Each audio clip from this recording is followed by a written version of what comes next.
first day of school, my teacher said, "Why don't you draw a picture for your parents?"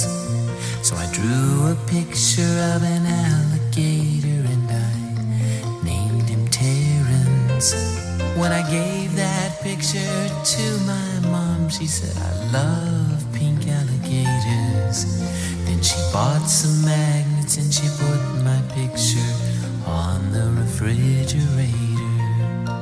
And she said she put it there so that everyone would see how much she liked my picture and how proud she is of me.